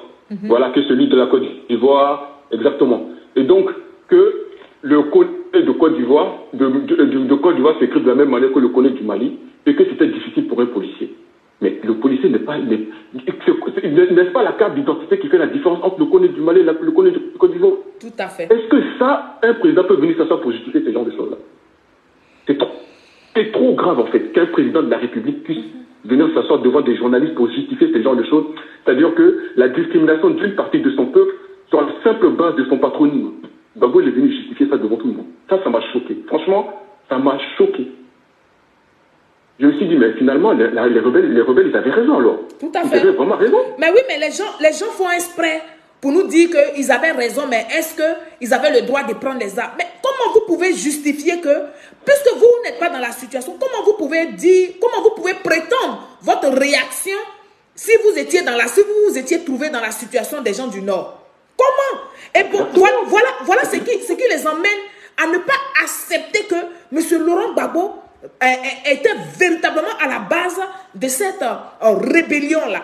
Parce que pour eux, ils n'étaient pas en face de la situation. Nous avons tous, je dis bien toutes les ethnies en Côte d'Ivoire, nous avons tous été complices de cette situation-là. Parce qu'il n'y en a pas un, en dehors des enfants qui sont nés hier, là, il n'y en a pas un qui va nous dire qu'il n'a jamais vécu une discrimination aussi en direct des enfants du Nord en Côte d'Ivoire. Moi, Solange même qui vous parle, j'avais toujours pensé que tous ceux qui étaient du Nord, qui parlaient Djoula, qui parlaient Manéquin, tout ça là, ceux-là, ils étaient étrangers, ils n'étaient pas de la Côte d'Ivoire. Oui.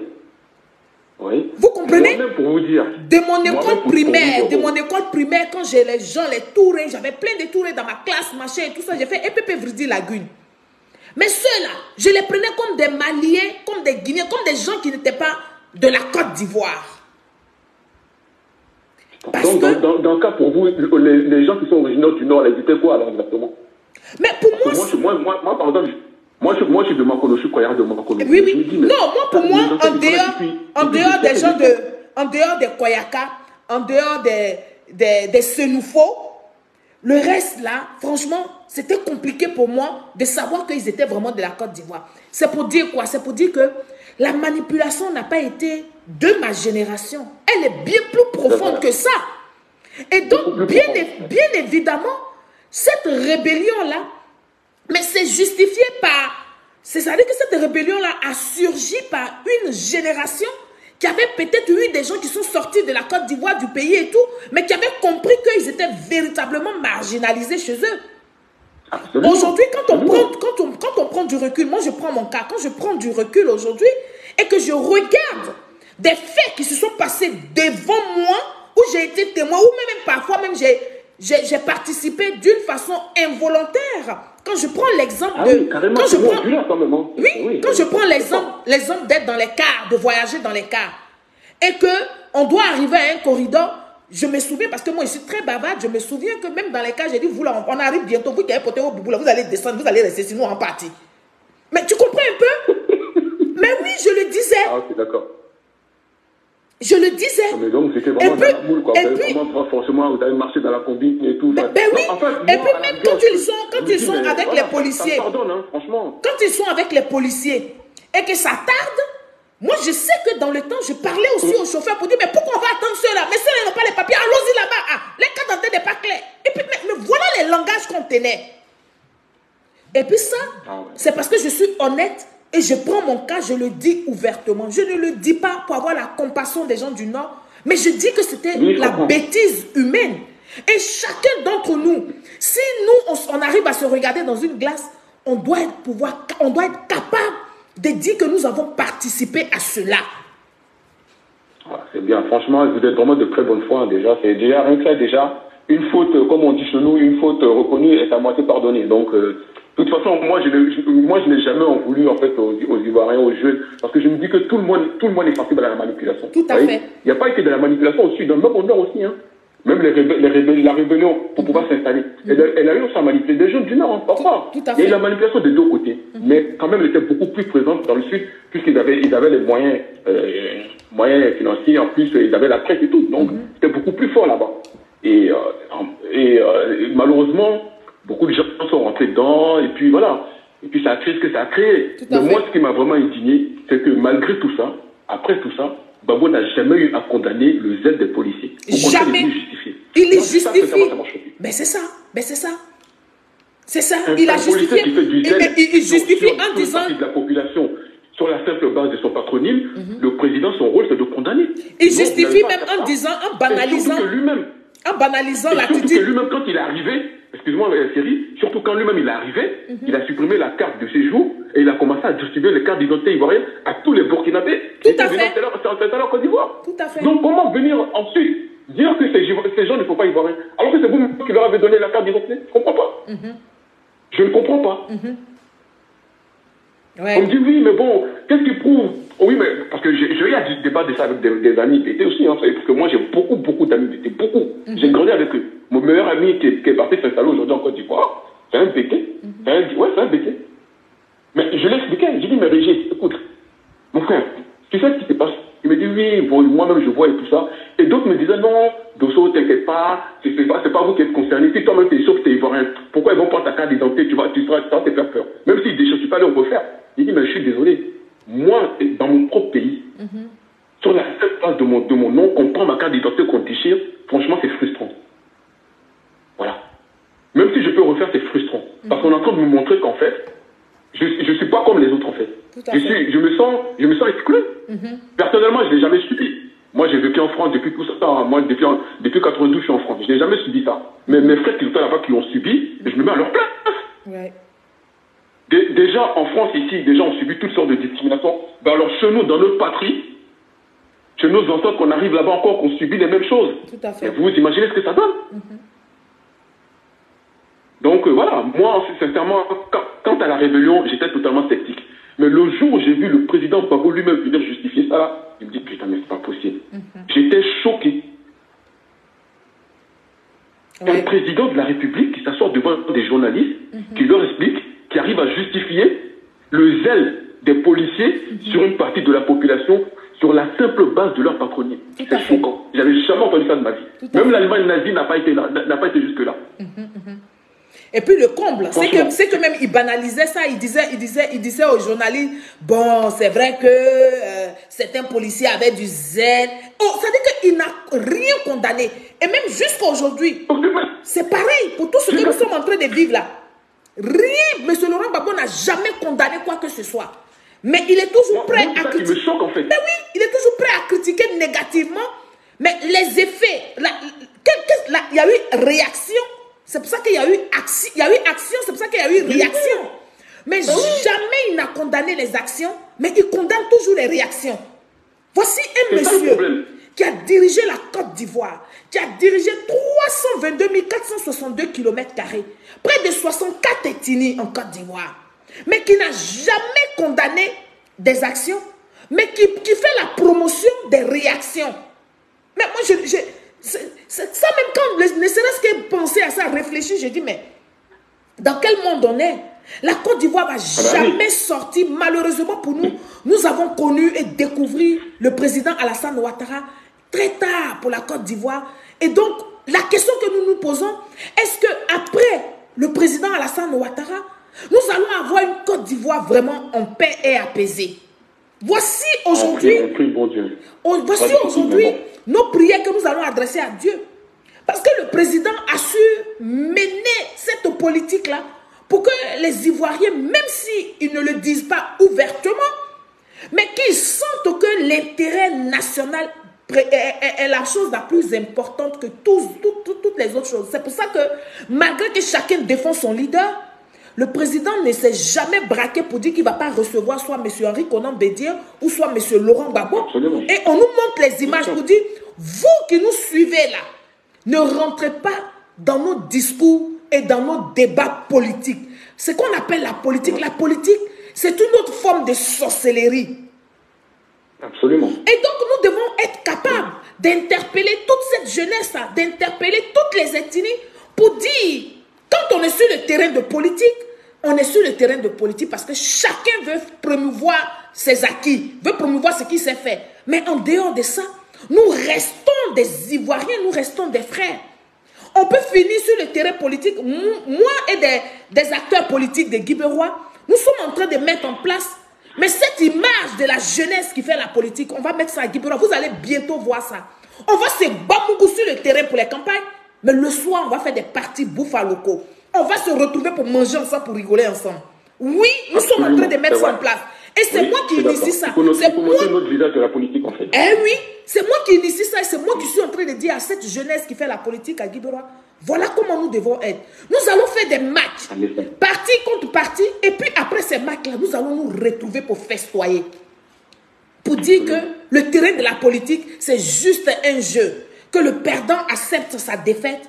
Et que quand on est sur le terrain de la politique, les pics qu'on se lance là, ça doit rester sur le terrain de la politique. Une fois qu'on sort de là-bas, nous sommes des humains et nous restons des humains. C'est de ça qu'il s'agit. Et ce qui me le plus chez Gbagbo, c'est vraiment la maladresse politique qu'il est. Je veux dire, quelqu'un qui a déjà été historien et qui passe à côté de l'histoire. Vous imaginez si ce monsieur, après avoir organisé une élection d'une telle ampleur, avait reconnu ne serait-ce que sa défaite, il allait rentrer dans l'histoire à tout jamais. Tout à fait. Même après son bilan catastrophique, si ne serait-ce qu'il avait reconnu cette défaite-là, je pense qu'il serait rentré. On aurait même oublié son bilan. Tout à fait. Mais il est passé à côté. Il est passé à côté. Et il continue de passer à côté. Nous-mêmes, nous avons peur. Est-ce que ce monsieur-là ne va pas sortir par la petite porte? Franchement, c'est dommage. Et tous les signes sont là. Ne serait-ce que pour ces militants aujourd'hui, ils seraient en train de se taper la poitrine. Nous, aujourd'hui, on est tous contents parce que c'est vrai que nous, on a soutenu Ouattara et tout ça, dans la difficulté. Mais aujourd'hui, on est contents parce que vraiment, il arrive à nous vraiment à sécher nos larmes, quoi, parce que vraiment, il fait le boulot. Tout à fait, tout à fait. Toi, pendant 10 ans, tu n'as rien foutu dans le pays. Tu organises des élections, on est tous contents. On dit, ah, mine de rien, il a organisé une belle élection, il a donné la parole à tout le monde. Tout le monde se disait, ben, enfin, ça sera là. Et qu'est-ce qu'il veut nous montrer? Ouais. C'est-à-dire que tout le combat qu'il a mené pour la démocratie, il est venu balayer ça d'un revers de l'âme. Tout à fait. Je me dis, mais c'est pas possible. C'est qui ce conseil? C'est qui le conseille, ce monsieur? Qui le conseille? Et même la vidéo que vous êtes en train de regarder, là, poudrée identitaire, parce que ça fait presque 15 ans que je l'ai vu cette vidéo-là. Ouais. Poudrée identitaire. Où Zorobi Epiphane a tenu le discours, là. Je sais pas si, vous avez encore la vidéo. Ça date, je l'ai présenté, mais il y a une autre vidéo similaire, pareil, où Zorobi parle, elle est un peu pareil.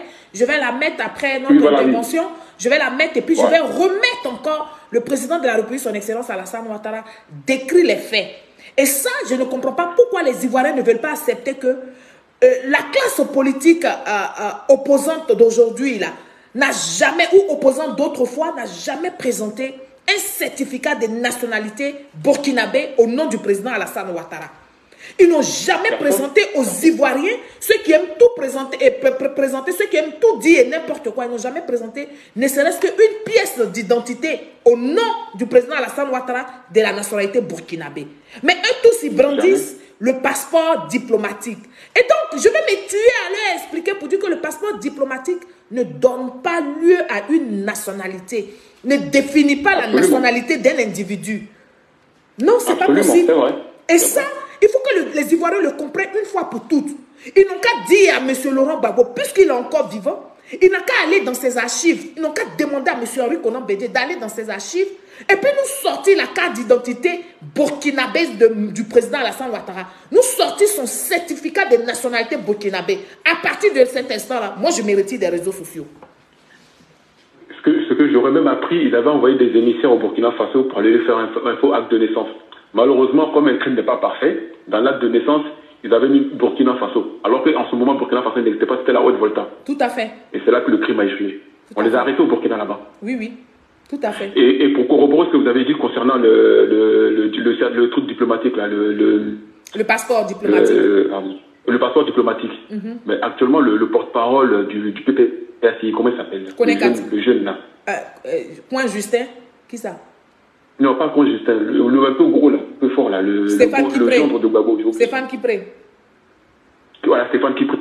Mais il a eu à posséder le passeport diplomatique sénégalais. Tout à fait. De la main de Macky Sall. Mais tout ça, on leur montre les preuves de tout ça, mais ils jettent ça, ils rejettent ça du revers de la main.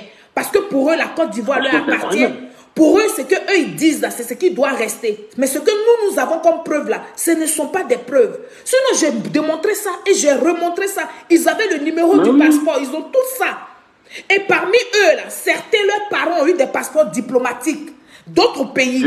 Même M. Laurent Gbagbo aujourd'hui, autant d'Oufou, il a eu un passeport diplomatique pour pouvoir sortir de la Côte d'Ivoire, un passeport diplomatique burkinabé pour se retrouver en France. Pourquoi, quand le président Alassane Ouattara a un passeport diplomatique, ça doit établir sa nationalité? Pourquoi? Bah oui. Et voilà autant d'injustices que nous voulons sortir de la tête des Ivoiriens, parce que ce sont ces petites choses-là qui envoient le feu, qui envoient des rébellions, qui envoient des révoltes. Tous les grands diplomates ici en Europe, qu'ils soient français, ils ont tous des passeports diplomatiques. Par exemple, un président français peut avoir le passeport diplomatique belge. Tout à fait. C'est-à-dire qu'il peut voyager partout avec ça. Mais cela n'en fait pas en belge. Tout à fait. Je ne comprends pas, en fait, autant de mauvaise foi dans la politique. Je ne comprends pas. En fait, moi, je me pose une question. Vous, à un moment donné, quand tu fais quelque chose, tu mènes toujours la même politique. Tu ne peux pas t'attendre à des résultats différents, quoi. À un moment donné, il faut changer. Tout à fait. Vous avez menti pendant des années. À un moment donné, il est temps de proposer aux Ivoiriens ce que vous pouvez... Enfin, de dire aux Ivoiriens ce que vous... Ils n'ont rien à proposer. Ils ont toujours prospéré dans le mensonge. Et ils ont toujours eu des armes faibles dans le mensonge. Et donc, ils vont maintenir le mensonge. C'est pourquoi ils ont un problème avec la contradiction que nous leur apportons aujourd'hui. Avant, ils étaient les seuls à parler. Ils étaient les seuls à faire la pluie et le beau temps. Aujourd'hui, ils ont du répondant en face. Et ça les dérange énormément parce qu'ils n'ont pas prévu cette partie de la vie là. Où les gens, à un moment donné, allaient leur apporter la réplique. Et donc, ça fait très mal. Ils n'étaient pas habitués à ça, c'est vrai. Ils étaient habitués à des monologues, faire des agora parlementaires devant tout le monde. Il n'y avait pas de répondant en face. Donc, ils n'étaient pas habitués à ça, en fait. Et aujourd'hui... Le jeune Mamadou Touré, il a proposé plusieurs débats. Il leur a proposé, venez, on va faire des débats. Mais ils refusent. Ils veulent pas des débats constructifs. Ils veulent que chacun parle à son parti, chacun fasse des conférences de presse. Mais dans une conférence de presse, tu peux dire tout et n'importe quoi. Et quand on vous apporte la contradiction, impossible de venir nous mettre à nu ce que nous on vous présente là, en nous présentant la vraie version. Impossible. Et on vit comme ça. Et nous autres là, nous sommes obligés de faire un boulot mais incroyable. C'est comme on n'avait rien d'autre à faire, à enlever ça dans la tête des jeunes. Les gens pensent qu'on le fait seulement pour le RHDP. Non, on le fait pour les Ivoiriens. Vrai, parce qu'un mensonge qui n'est pas démenti... C'est un combat que vous menez. Moi, je vous le dis. Eh oui, hein? Sincèrement, c'est un combat que vous menez. Parce qu'en fait, ce que les gens ne comprennent pas, moi, j'ai souvent dit à mes collègues, à mes amis ici, ils disent, c'est vrai que vous comprenez certaines choses aussi, mais c'est pas tout le monde qui arrive à comprendre ça. Vous avez eu accès à la presse, à des presses alternatives, mais les Ivoiriens n'ont pas forcément eu accès à ça. Ils avaient seulement à faire une seule chaîne, RTI, et ils voyaient toujours les mêmes têtes. Tout à fait. C'est difficile. Même nous qui sommes ici, si on vivait dans ça, on va réfléchir comme ça, en fait. Pour ça, je dis à mes amis, franchement, allons-y doucement. Moi, je comprends la réaction de certaines personnes, et surtout qu'ils ont commencé à comprendre. D'ailleurs, regardez, la plupart aujourd'hui des cyberactivistes sur les réseaux sociaux sont des comme vous, sont des anciens SPI. Ils ont compris. Ils ont compris. Tout à fait. Donc aujourd'hui, Gbagbo, il a appris ses partisans à insulter les gens. Aujourd'hui, il se retourne contre lui. La plupart de ceux-mêmes, à chaque fois quand on parle de lui, ses propres militants, si c'est pour parler du clitoris de ces femmes. C'est gênant. C'est gênant, ouais. Finalement, c'est pitié, quoi. Je me dis, mais ayez pitié un peu, quoi, franchement. Vous dites que vous l'aimez, mais quand vous parlez de son ex, de Madame Simone Aïdé Gbagbo, regardez comment vous parlez d'elle. Vous trouvez que c'est comme ça, vous défendez Gbagbo, franchement? C'est méchant. C'est quand même la maman de ses enfants, quoi. Un peu de respect. Il dit, mais en même temps, c'est lui-même qui l'a cherché, quoi. Il a habitué ses militants à insulter. Donc, il se retourne contre lui. C'est comme ça. Mais il a subi ça pendant des années. Puisque lui-même, il dit, du haut de ses 74 ans, mais 76 ans, du haut de ses 76 ans, il dit officiellement comme ça, que lui, il n'est pas d'en faire de mettre quelqu'un en prison. Si tu l'insultes, là où tu t'es arrêté pour l'insulter, là, il t'insulte.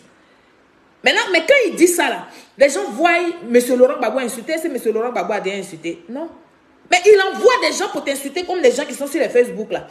C'est ça qui est la réponse, c'est ça qui est la vérité. Et c'est ce que les Ivoiriens ne comprennent pas. Regardez ça déjà, regardez ça. Parce que si tu ne fais pas ça, moi j'ai vu le président de la République, son Excellence Alassane Ouattara, nous parler souvent sur les réseaux sociaux. Il dit, vous qui êtes sur les réseaux sociaux, là, quand il fait les grandes, quand il dirige les grandes réunions du RHDP, mais voilà les messages qu'il nous lance. Je vous interdis d'insulter les gens sur les réseaux sociaux. Je vous interdis de parler des gens si vous n'avez pas la preuve de ce que vous dites. Si vous ne pouvez pas argumenter, si vous n'avez pas des preuves palpables, c'est-à-dire des preuves inattaquables, mais ce n'est pas la peine de vous aventurer. Ils n'ont qu'à nous montrer un seul discours de M. Laurent Gbagbo. Il va parler comme ça à ses militants et ses suiveurs. Il n'y en a pas. Il n'y en a pas. Il parle beaucoup, mais il tient toujours des discours creux. Ouattara, il va parler peut-être 3 fois dans l'année, mais quand il parle, ça rentre. On sait vraiment qu'il y a un président qui parle. C'est de ça qu'il s'agit. Alors le mec, notre président là, Gbagbo, il parlait tout le temps, mais des discours creux, des discours parlementaires, des discours de, je sais pas, de basse-cour, quoi. Il n'y a rien de concret, rien de fond. Franchement, on vient très loin. On vient de très très loin et certains Ivoiriens ne se rendent pas compte que la pente que nous sommes en train de remonter là, elle est extraordinaire et nous devons continuer, à multiplier nos forces autour de ce président-là, à lui apporter des zones positives pour que nous puissions arriver là où on doit nous emmener. On n'a même pas encore fait la moitié du chemin, où le président veut partir nous là. On n'a même pas encore fait la moitié du chemin. On a encore du chemin à faire.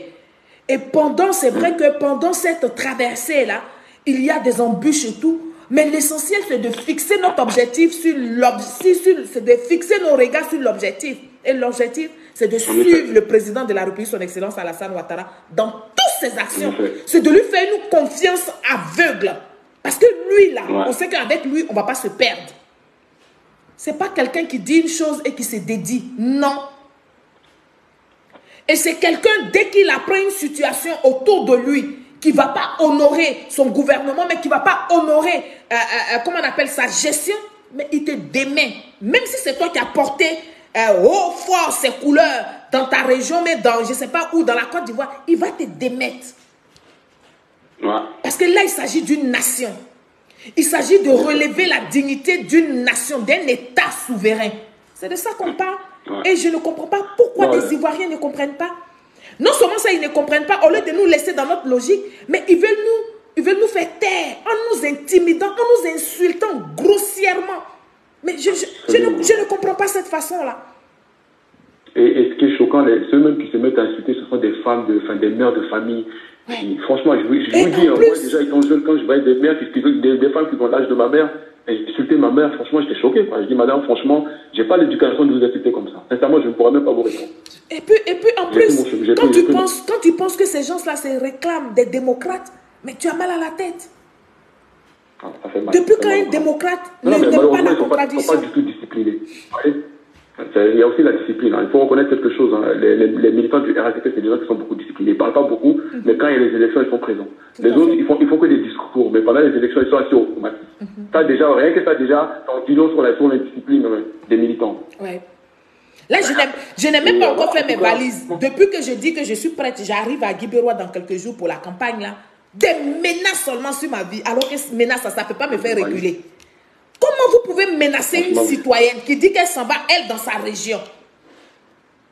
Franchement, vous êtes très, très courageuse. Hein. Moi-même, ce que vous faites là, je ne saurais même pas faire ça, en sérieux. Parce que quand tu es entouré d'un tsunami d'ignorance, c'est un vrai boulot. Ah, c'est un boulot. Je ne sais pas comment vous faites ça. C'est un boulot. Souvent, tu te poses des questions, mais tu dis, mais c'est moi qui ai un problème ou qu'est-ce qui se passe en fait? Ouais. Parce que tu peux comprendre qu'autant de gens sont autant ignorants. C'est pas possible. Et plus, le pire, c'est qu'ils ne sont même pas conscients de leur ignorance. Au contraire, c'est toi qui es problématique devant eux. Tu sais, si moi si j'avais des doutes, si j'avais des inquiétudes, si j'avais mon cœur qui se coupait, qui battait à tout moment, depuis que je me suis mise en 2020 à soutenir le président de la République, son Excellence Alassane Ouattara, si j'avais une seule nuit, si j'avais mon sommeil qui avait été troublé, j'aurais arrêté. Parce que moi, je suis dotée d'un sixième sens très fort. J'aurais arrêté pour dire je ne suis pas sur le bon chemin. J'aurais arrêté. Ah, vous êtes vraiment courageuse. Mais aujourd'hui, mon courageuse. village, ma région, mon canton, j'ai dit, là-bas, là, tu ne peux pas prononcer RHDP. Mon village, tu prends RHDP, tu meurs le lendemain. C'est moi qui te dis. Et puis eux, ils disent même pas RHDP, ils disent RDR. Ah ouais, c'est encore plus péjoratif, quoi. C'est encore plus là. Voilà. Pour te dire que toi, tu suis des étrangers, ils appuient dessus, disent tu es RDR. Mais moi, je suis allé dans mon village et ma casquette de RDR. À tes bancs. Ah ouais. Ça chauffe pas. Et je fais meeting dans mon village RDR. Ça chauffe pas. Si c'est pas Dieu, un être humain ne peut pas arrêter ça. Un être humain ne peut pas permettre ça. Ah ouais. Ah ouais, non, mais franchement, moi-même, je vous aurais déconseillé de faire ça. Franchement, je vous aurais déconseillé. Ah bon. Mais là, ouais. Quelqu'un qui va aller dans son village sans aucun soutien de ses parents. Mais il dit, j'y vais, c'est chez moi. Ah ouais. Je suis né pour apporter la lumière aux gens. Ah ouais. C'est ça le vrai patriotisme. Je n'ai pas regardé aux injures, je n'ai pas regardé aux interdictions. Je suis allé dans mon village. Ouais. Et les images sont là. Franchement, chapeau. Non, mais moi, je vous dis chapeau, parce que vous m'épatez. Hein. Moi, je me dis, mais comment elle arrive à avoir toute cette énergie, quoi? Parce que moi, déjà, au bout de 2-3 jours, j'en abandonne. Quand je voyais, déjà, j'ai arrêté de faire des publications quand je voyais le taux d'injures. Les gens, ils ne réfléchissaient pas. Ils s'attaquaient à ma petite personne au lieu de s'attaquer à mes idées. Non, c'est pour ça que j'ai dit que, affaire de monsieur, si tu parles d'Alassane Ouattara, si tu rentres dans le problème de Alassane Ouattara, le président Alassane Ouattara, si tu rentres dans son histoire, avec un cœur blanc, avec un cœur pur, sans intérêt, tu es protégé par la divinité. Parce que l'affaire d'Alassane Ouattara, il y a Dieu dedans. Ah, c'est sûr, c'est sûr. Il y a Dieu dedans. Ah, mais il aime la vérité, c'est tout. C'est la vérité qu'il cherche, hein, c'est tout. Le mensonge a trop perduré en fait en Côte d'Ivoire. Les Ivoiriens, ils ont été manipulés. Par exemple, j'ai eu à débattre avec des Ivoiriens et franchement, j'ai entendu des trucs qui m'ont vraiment choqué. Ah, bon appétit. Aujourd'hui, carrément. Ah oui, il y a carrément un mec qui m'a dit que lui, aujourd'hui, il est énervé contre Gbagbo tout simplement parce que Gbagbo leur a enseigné à détester les Doula et que lui, il est parti pour une femme Doula. Et donc, lui, il ne peut pas l'aimer. Je dis, mais tu t'entends parler? En gros, tu lui en veux parce qu'il est parti pour une femme Doula. Et c'est grave ce que tu es en train de dire là. Ouais. Il dit, oui, mais il nous a trahis. Il nous a dit que les Doula n'étaient pas bons et qu'il ne fallait pas les aimer et tout ça. Nous, on a commencé à les détester. Et lui-même, ce qu'il fait, il nous a trahi, il est parti pour une femme Doula. Il dit, mais donc, tu es en train de m'expliquer que tu as encore de la haine contre les Doula, quoi. Parce qu'en quoi ça te dérangerait qu'il aille prendre une femme Doula? En quoi ça te dérange en fait? Non, peut-être qu'il ne faut pas voir ça sous ce angle-là. Il faut voir sous l'angle où lui, il a dû rater une bonne femme Doula et qui il était. Il faut voir ça. Oui. Il faut voir sur la petite partie du film où il a perdu ses bonnes relations Doula. C'est sur ce angle-là qu'il faut voir ça. La haine. C'est là où j'ai dit, mais la haine qu'aujourd'hui. Comme quoi les politiciens, il ne faut pas les suivre. Quoi, hein. Ben oui, la haine que les pro-Gbagbo ont aujourd'hui, là, ce n'est pas une haine de détester M. Gbagbo et tout ça. Ce n'est pas une vraie haine. C'est une haine de ce qu'ils ont perdu avec leurs relations du Nord, avec les relations Djoula. Parce qu'ils savaient qu'avec les relations Djoula, là, ils avaient beaucoup à gagner qu'à perdre. Ils avaient beaucoup à gagner qu'à perdre. C'est de ça qu'il s'agit. Tu ne peux pas être dans une relation avec Djoula et puis tu ne vas pas avoir l'épanouissement. La preuve, je lui ai montré la vidéo. Monsieur Laurent Gbagbo a été président aujourd'hui de la République de Côte d'Ivoire. Il a pu vendre des chewing-gums, il a pu vendre des pectos, il a pu être... Laurent Gbagbo a vécu avec des Djoula. En effet. Il a vécu dans des quartiers populaires, donc il a su ce qu'on appelle se débrouiller. Ouais. Mais tu vas rester dans l'association des fainéants. Quand ils font un petit boulot, ils vont venir se plaindre de toutes sortes de courbatures dans leur corps. Incapables. Mais oui, ils vont dire j'ai mal ici, je suis quitté au champ, j'ai fait ci. Ils vont citer à longueur de tout ça. Même dans le bang ici, ils font petit boulot de gardiennage pour assumer le reste même dans la maison. Là. Ils disent qu'ils sont fatigués. Ils sont fatigués. Tu ne peux pas les voir, tu ne peux pas les voir faire 2-3 boulots. S'ils font un boulot de gardiennage, le boulot qu'ils ont, c'est encore gardiennage, mais c'est quelques heures. Ils disent d'après eux, c'est pour compléter. Comment un homme peut dire que j'ai fait boulot pour compléter? Donc c'est ça là, c'est la haine de ça là qui les fatigue. Pourquoi ils ont laissé leur relation? C'est vraiment dommage, oui. C'est vraiment dommage. Et ils ne peuvent pas revenir, ils peuvent pas revenir en arrière parce qu'ils sont remplis d'orgueil inutile. Ils ne peuvent pas revenir en arrière parce qu'ils sont remplis d'orgueil inutile. J'ai dit bien orgueil inutile. Non, mais et moi je vous dis pour culturer, enfin moi c'est le peuple, comme je l'ai dit, hein, le peuple, quand le peuple BT, c'est un peuple que j'aime beaucoup côtoyer, hein, la plupart de mes amis, et j'ai vu carrément le changement. Quoi. Je ne comprenais pas comment un peuple aussi ouvert, aussi accueillant, puisse tomber dans de telles bassesses. Sincèrement, je n'arrivais pas à comprendre. Ouais. Ok. Vous savez, moi, ma mère, elle a grandi dans un pays BT, à Papékou. Je sais pas comment ça s'appelle, Papékou, c'est à Gagnoa, là. Papékou, oui. Moi, ma mère, voilà. Moi, ma mère, elle a grandi là-bas. Elle parlait carrément le BT, vous voyez. Et à chaque fois, on a toujours une bonne image de ce peuple, quoi. Un peuple accueillant, un peuple gentil, respectueux. Nous sommes toujours accueillants parce que ça fait partie de notre ADN. Mais la politique, la politique aujourd'hui nous a transformés. La politique nous a rendus vraiment des badgeons au point même comment on appelle, de rejeter nos enfants, au point même de rejeter nos semblables, au point même de rester là en train de demander aujourd'hui de quel bord politique tu es, machin. Et c'est pour ça que je vois beaucoup de nos frères BT qui ne sont ni PPACI, ni FPI, ni COGEP, mais qui ont peur de s'affirmer, qui aiment bien le président Alassane Ouattara, mais qui ont peur de ce rejet-là, qui ont peur que... Ah oui, carrément, c'est un omerta, quoi, en fait. En gros, on n'ose même pas en parler, quoi. Mais non, ils ont peur de dire ça. J'ai vu des frères, j'ai vu des sœurs de chez moi me féliciter, me dire, dis donc où tu as enlevé ce courage-là. Je ne pourrais pas faire ça. Je te soutiens dans l'ombre. Ah ouais. Je te soutiens dans l'ombre. Tous me soutiennent dans l'ombre. Et seuls les Djoula, les gens qui ont le nom du Nord, commentent mes vidéos. Mais pourtant, j'ai mes parents dedans qui ont pris le nom du Nord et puis ils commentent mes vidéos parce qu'ils ont peur d'être rejetés par leur famille. C'est pas vrai. Voilà où on en est aujourd'hui. Voilà où la Côte d'Ivoire d'aujourd'hui se trouve.